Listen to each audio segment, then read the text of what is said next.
Selamat siang semuanya. Siang, Bu. Bagaimana kabarnya hari ini? Baik, Bu. Masih semangat toh? Masih. Jadi seperti apa yang sudah Ibu sampaikan pada pertemuan sebelumnya, hari ini kita akan belajar tentang bentuk aljabar dan bagaimana cara menggunakannya untuk memodelkan situasi di sekitar kita.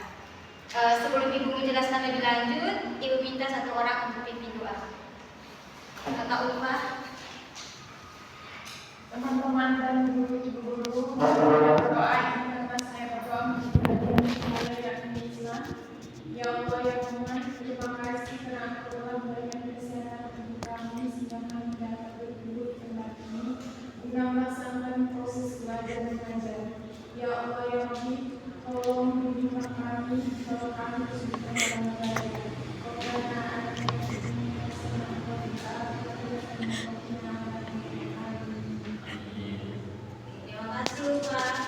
Seperti yang sudah Ibu sampaikan tadi, materi kita hari ini tentang bentuk aljabar. Jadi adik-adik ada yang sudah tahu apa itu bentuk aljabar? belum. Jadi bentuk aljabar itu seperti kita menuliskan hitungan bilangan pada matematika menggunakan simbol atau huruf dan juga angka. Jadi dalam bentuk aljabar kita bisa menggunakan huruf seperti A, X, Y, dan sebagainya. Itu digunakan untuk menggantikan angka yang belum kita ketahui. Dalam bentuk formal, bentuk aljabar adalah suatu ekspresi matematika yang terdiri dari variabel, koefisien, konstanta, dan operasi aritmatika seperti perkalian, penjumlahan, pengurangan, dan sebagainya. Seperti yang sudah Ibu sebutkan tadi, bentuk aljabar itu terdapat beberapa unsur. Ada yang masih ingat? Pada unsur Ibu sebutkan. Itu ada variabel, koefisien, konstanta, dan suku. Ada yang tahu apa itu variabel? Simbol. Oke, betul.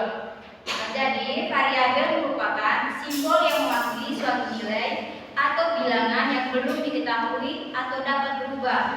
Ibu kasih contoh.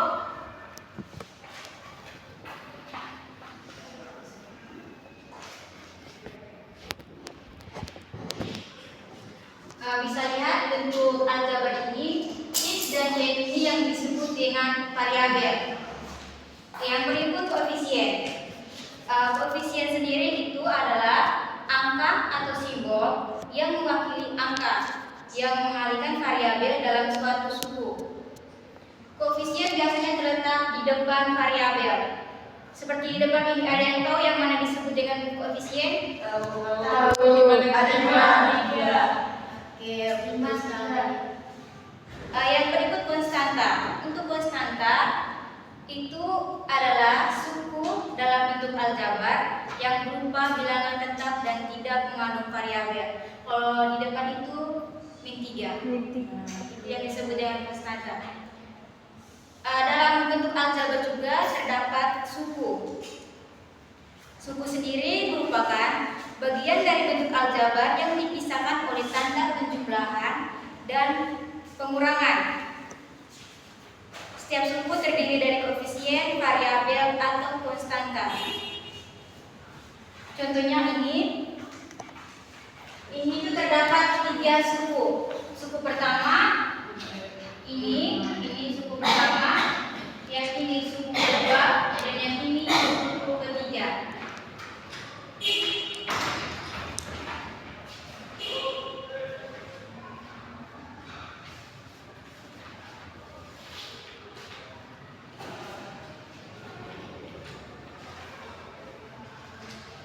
Bentuk aljabar sering kita temui dalam kehidupan kita sehari-hari tanpa kita sadari. Contohnya,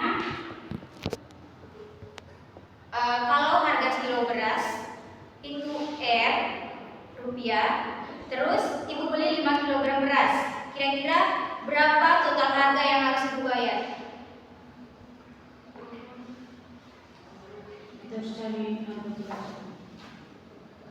Ibu baca ulang soalnya ya. Ya, Bu. harga sekilo beras itu R. Terus ibu beli 5 kilo beras, kira-kira berapa total harganya? 5R. Betul sekali. Tepuk tangan untuk Ayu. Contoh lainnya, 1 buah apel itu mengandung X kalori. Terus 1 pisang mengandung Y kalori.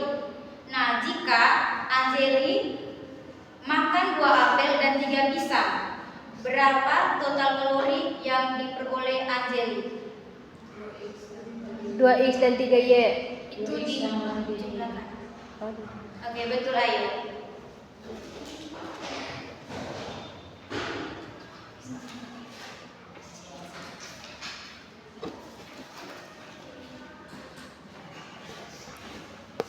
Kita lanjut ke materi berikutnya tentang model matematika bentuk aljabar.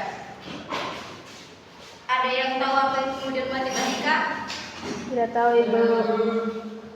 Model matematika adalah representasi suatu situasi atau masalah nyata dalam bentuk persamaan atau ekspresi matematika. Kita sering ketemu masalah atau situasi sulit. Misalnya, berapa banyak uang yang harus dikumpulkan setiap hari supaya bisa membeli sepatu pada bulan depan. Itu contoh masalahnya. Atau Patris akan membuat sebuah pesta dan mengundang 30 temannya. Nah, yang akan dipikirkan oleh Patris itu berapa ekor ikan atau ayam atau berapa kilo beras yang perlu disiapkan agar semua temannya dapat bagian. Itu contoh masalah atau model matematika dalam kehidupan sehari-hari. Ya, Ibu kasih contoh lainnya. Seorang pedagang membeli sejumlah mangga dengan harga 5.000 per buah. Tolong dicatat ya nanti Ibu minta. Ibu ulangi, seorang pedagang membeli sejumlah mangga dengan harga 5.000 per buah. Ia menjual kembali dengan harga 7.000 per buah. Jika keuntungan yang diperoleh pedagang tersebut adalah 40.000 per buah, 40.000, buatlah model matematika untuk mencari jumlah mangga yang dibeli dan dijual.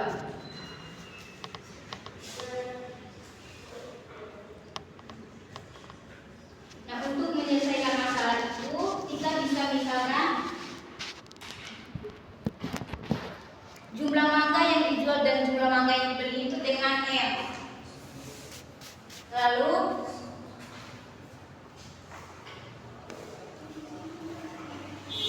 kita hitung apanya ya? Uang-uangnya.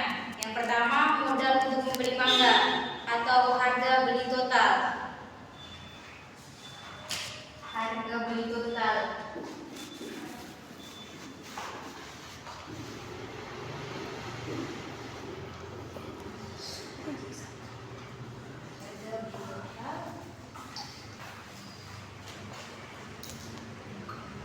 Karena tadi 1 buah mangga dijual karena tadi harga sebuah mangga itu tadi kan 5.000. Dan harga berapa? Harga yang dijual. Dan dibeli manganya itu sudah kita isi maka modal untuk beli harga beli totalnya itu tuh kita gantikan dengan 5.000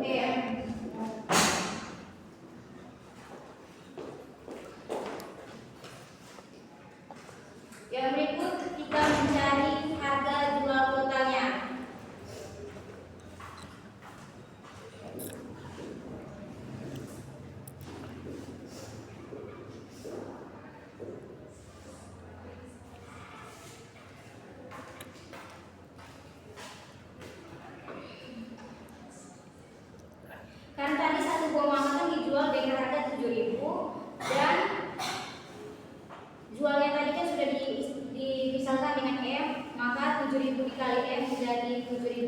derajat atau skala kebutuhan itu 7.000 M.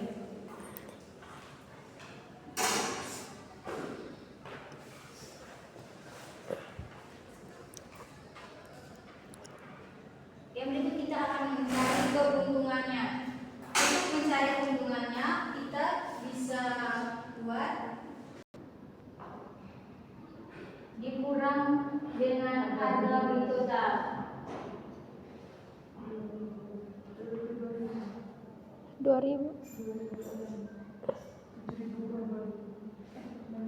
Keuntungannya tadi kan 40.000. Jadi kita tuliskan saja di sini 40.000. Terus harga jual totalnya 7.000 M.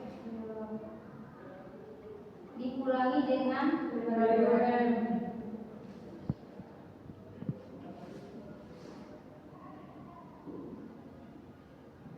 7.000 dikurangi 5.000? 2.000. M sama dengan 40.000 dibagi 2.000. 20.000.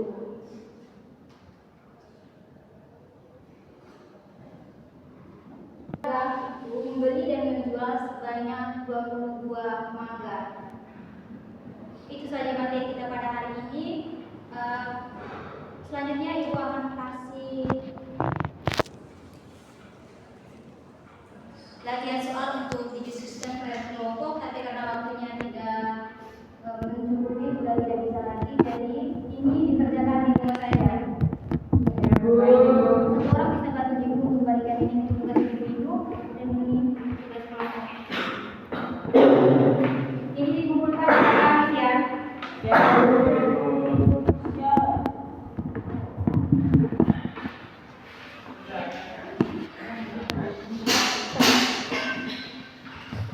Sebelum kita mengakhiri ini, satu orang tolong tim ruang untuk pulang. Terima kasih. Sebelum kita pulang, ada saya hati doa dan mengapa Dalam nama Bapa dan Putra dan Roh Kudus. Amin.